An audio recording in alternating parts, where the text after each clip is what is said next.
Voilà, bonjour à tous. Nous nous retrouvons une nouvelle fois pour poursuivre la présentation de l'encyclique du pape François, Fratelli Tutti, tous frères, avec comme intervenant le père Albert Rouet, archevêque émérite de Poitiers, le père Jean-Marc Nicolas, prêtre du diocèse de Périgueux et qui n'est pas encore émérite, et moi-même, votre serviteur. Voilà, nous avons précédemment donc abordé les 3 premiers chapitres. De ces chapitres ressort cette affirmation forte qu'en tant qu'être humain, nous sommes frères et sœurs. Ce qui n'est pas seulement pour le pape une abstraction, mais qui devient réalité et se concrétise. En tout cas, qui est appelé à devenir réalité et à se concrétiser. Et évidemment, cela nous met face à des défis qui nous bouleversent, nous oblige aussi à envisager de nouvelles perspectives, à développer de nouvelles réactions. Et dans le 4e chapitre, du numéro 128 au numéro 153, le pape aborde notamment les problèmes liés au phénomène migratoire, qui pose, parmi tant d'autres questions, celle du rapport du local et de l'universel. Ainsi, lorsque le prochain est une personne migrante, des défis complexes s'entremêlent. Et le pape est bien conscient de cela.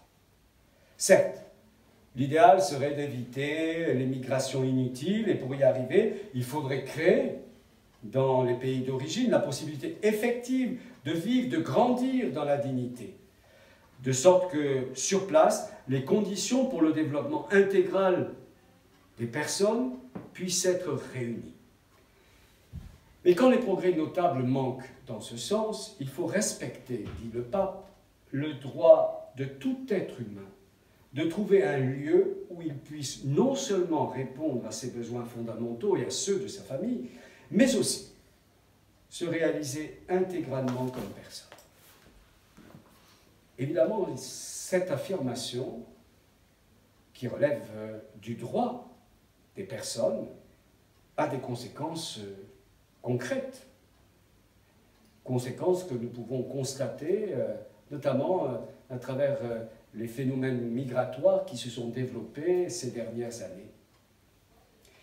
C'est pour cette raison que nos efforts vis-à-vis des personnes migrantes qui arrivent peuvent se résumer en 4 verbes, d'après le pape. Accueillir, protéger, promouvoir, intégrer. Il ne s'agit pas en effet d'imposer d'en haut des programmes d'assistance, mais d'accomplir ensemble un chemin à travers ces 4 actions, souligne le pape, pour construire des villes, des pays qui, tout en conservant leurs identités culturelles et religieuses respectives, soient ouvertes aux différences et sachent valoriser ces différences sous le signe de la fraternité humaine. Le pape reprend là des éléments déjà abordés, développés à l'occasion de diverses interventions, et en particulier dans son message pour la 104e journée mondiale du migrant et du réfugié, datée de janvier 2018. Accueillir, protéger, promouvoir et intégrer. Pour le pape, cela implique évidemment des réponses indispensables. Il en fait non pas la liste exhaustive, mais il donne un certain nombre d'exemples de ces implications concrètes: augmenter, simplifier l'octroi des visas, adopter des programmes de parrainage privé communautaire, ouvrir des couloirs humanitaires, ce qui a été fait pour les réfugiés les plus vulnérables, offrir un logement approprié et décent, garantir la sécurité personnelle, l'accès aux services essentiels, assurer une assistance consulaire appropriée. Dans tous les cas, il paraît important pour le pape d'appliquer aux migrants arrivés depuis quelque temps et intégrés, bien évidemment, à la société, le concept de citoyenneté. Et il souligne ça en précisant qu'il faut à tout prix éviter l'usage discriminatoire du terme minorité, qui porte toujours avec lui, à un moment ou à un autre, les germes du sentiment d'isolement et d'infériorité. Mais évidemment, le pape est bien conscient que tout cela ne peut pas reposer sur les seuls États concernés par les phénomènes migratoires. Il est nécessaire que les réponses apportées soient le fruit d'un travail commun au sein de la communauté internationale, en élaborant notamment une législation globale pour les migrations. C'est ce que souligne le pape au numéro 132 de son encyclique. Il en vient ensuite à parler de cet échange de dons auquel peuvent donner lieu l'accueil des personnes migrantes. Un aspect qui évidemment ne relève pas de ce qui peut en l'occurrence paraître le plus simple, le plus facile, mais qui n'en reste pas moins une réalité. Les histoires des migrants sont aussi des histoires de rencontres entre personnes et cultures. Pour les communautés, les sociétés d'accueil, ils représentent une opportunité d'enrichissement, de développement humain intégral de tous. Le pape souligne que lorsque l'on accueille l'autre de tout cœur, on lui permet d'être lui-même, tout en lui offrant la possibilité d'un nouveau développement.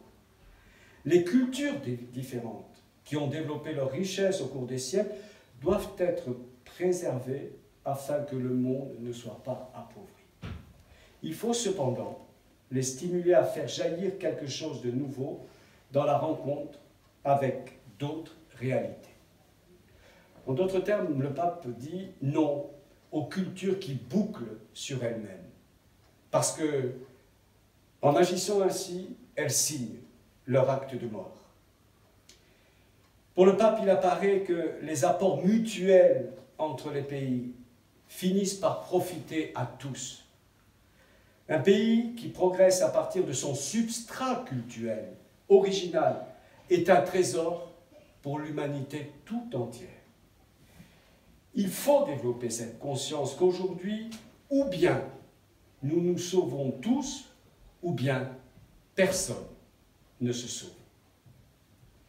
La pauvreté, la décadence, les souffrances, où que ce soit dans le monde, sont un terreau silencieux, écrit le pape, pour les problèmes qui finiront par affecter toute la planète. Dans cette perspective, nous avons besoin d'un ordre juridique, politique, économique mondial susceptible d'accroître, d'orienter la collaboration internationale vers le développement solidaire de tous les peuples. Mais le pape ne veut pas limiter son approche à une forme d'utilitarisme. Voilà pourquoi il plaide en faveur de la gratuité qui existe. C'est au numéro 139 de son encyclique. Pour lui, la gratuité, c'est la capacité de faire certaines choses uniquement parce qu'elles sont bonnes en elles-mêmes, sans attendre aucun résultat positif, sans attendre immédiatement quelque chose en retour. Cela permet notamment d'accueillir l'étranger, même si pour le moment, il n'apporte aucun bénéfice tangible et s'il n'appartient pas à la catégorie des chercheurs et des investisseurs. Celui qui ne vit pas la gratuité fraternelle fait de son existence un commerce anxieux. Il est toujours en train de mesurer ce qu'il donne et ce qu'il reçoit en échange. Dieu, en revanche, dit le pape, donne gratuitement au point d'aider même ceux qui ne sont pas fidèles. Ce n'est pas rien et ce n'est pas pour rien que Jésus recommande « Pour toi, quand tu fais l'aumône, que ta main gauche ignore ce que donne ta main droite, afin que ton aumône soit secrète. » Nous avons reçu la vie gratuitement, nous n'avons pas payé pour l'avoir. Alors nous pouvons tous donner sans rien attendre en retour, faire du bien sans exiger autant de la personne aidée. C'est ce que Jésus disait à ses disciples, vous avez reçu gratuitement, donnez gratuitement. Peut-être est-ce dans cette perspective qu'il nous faut comprendre les stigmates de la passion de Jésus reçus par saint François d'Assise. Merci Thierry. Effectivement, dans ce courant de lecture que nous effectuons concernant saint François d'Assise, lecture en images, mais aussi lecture de sa vie, pour découvrir ce chemin des renoncements, ce chemin de la rencontre, ce chemin du choix de vie, au cœur de Dame Pauvreté, dans la fraternité avec ses frères, dans ces liens où cette robe de bure manifeste cette révélation de la terre, de cette humilité et de cette ressemblance à un Christ pauvre. Giotto, lorsqu'il peint la fresque de Saint François recevant les stigmates, nous sommes dans une situation, dans cette représentation visuelle, où il va regrouper deux événements. D'abord l'apparition du séraphin, puis le séraphin cloué à la croix. Deux temps. Mais cela a une histoire. Et cela est emprunté d'un récit que nous retrouvons à travers de brefs textes de frère Léon et de frère Élie. Tout cela, après, sera développé par Thomas de Celano et bien sûr Saint Bonaventure. Et pour le moment, nous sommes autour de la fête de la Croix glorieuse, le 14 septembre. Et Saint François est allé faire une retraite à l'intérieur de cet ermitage que nous voyons par la représentation de cette petite chapelle. Cet ermitage qui se trouve sur le mont Laverne. Donc nous sommes en l'année 1224, 2 ans avant le décès de Saint François. Je relate le récit qu'en donne Saint Bonaventure. Tandis que Saint François priait sur le coteau du mont de Laverne, il vit le Christ sous l'apparence d'un séraphin crucifié, qui lui imprima sur les mains et sur les pieds, et aussi au côté droit, les stigmates de la croix, du même Jésus-Christ notre Seigneur. C'est la première fois dans l'histoire qu'un homme reçoit les stigmates. Saint François n'en parlera pas de son vivant, et ceci est important à noter. Et lorsque un de ses frères posera la question en voyant ses plaies, il dira « Bon frère, qu'as-tu là ?»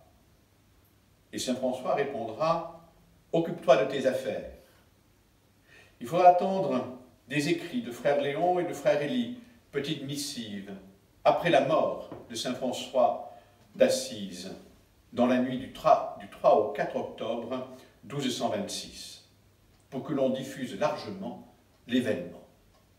Mais lors de la canonisation et lors de la déclaration de cette bulle que va publier le pape Grégoire IX ne parlera pas des stigmates.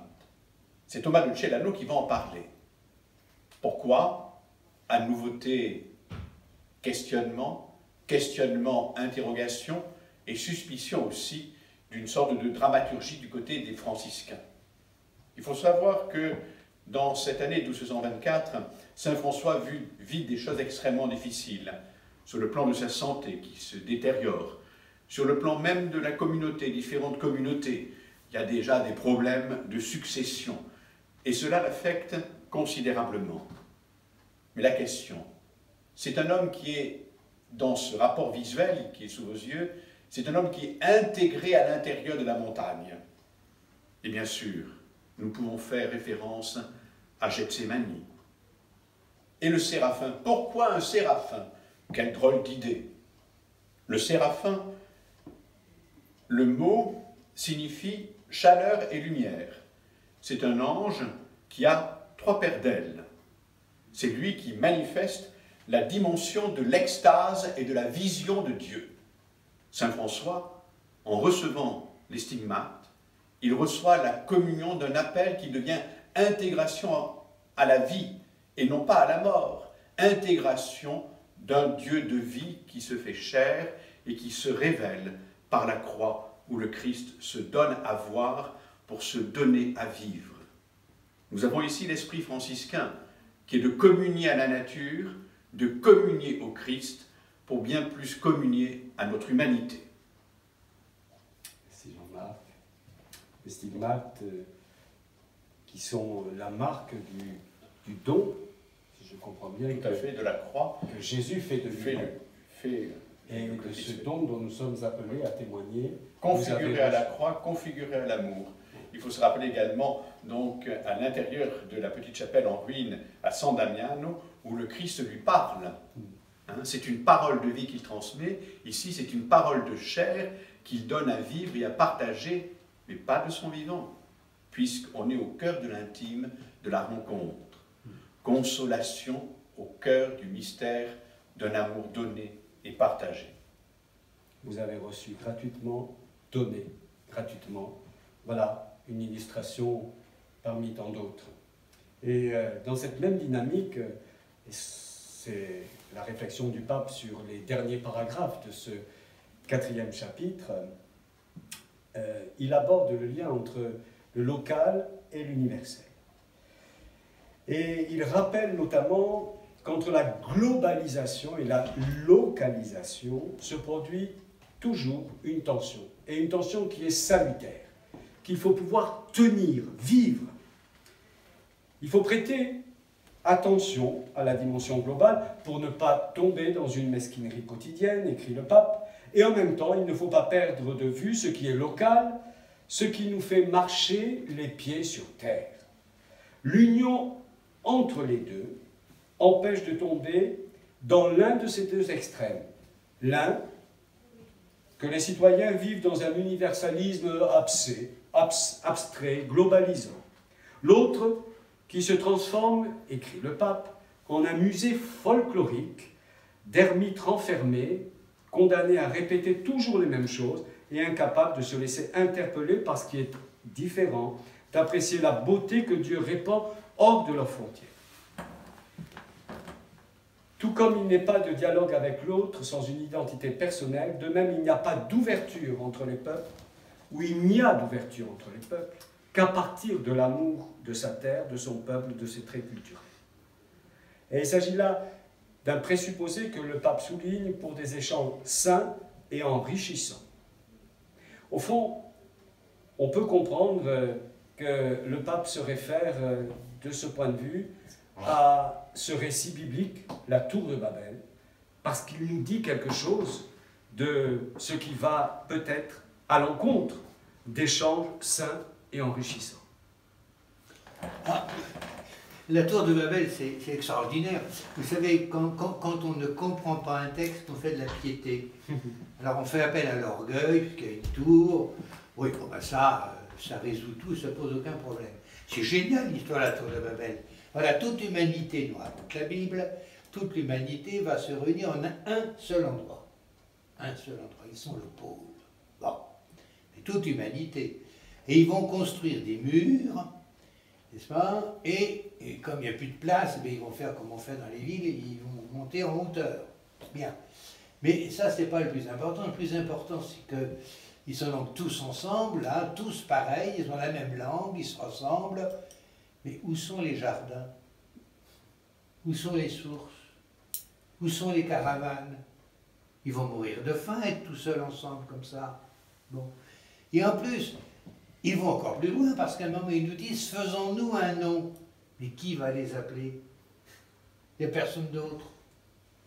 Donc, ils sont condamnés à étouffer les uns avec les autres, le semblable avec le semblable. Ils vont en mourir. Alors, heureusement que Dieu vient donner un coup de pied dans cette fourmilière et disperser tout le monde, parce qu'il n'y a aucun langage, aucune culture qui peut dire toute la splendeur de l'humanité. Donc la pluralité est indispensable à l'humanité. La pluralité est indispensable à l'humanité, et le pape ajoute qu'une ouverture saine ne porte jamais atteinte à l'identité. Bien sûr. Ça, je crois que c'est aussi important, parce que c'est souvent ce qui fait peur. Au fond, cette pluralité menace notre identité. Or, le pape inverse la donne, si je puis dire. L'identité, d'une certaine façon, est appelée et préservée par la pluralité. Oui. Chaque personne qui naît dans un contexte déterminé sait qu'elle appartient ainsi à une famille plus grande, sans laquelle il est impossible de se comprendre pleinement.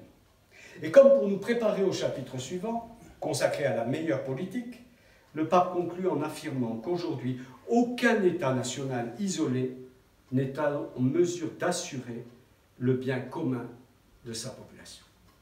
C'est ce que nous aurons l'occasion de reprendre lors de la prochaine séquence. Merci à vous et au revoir.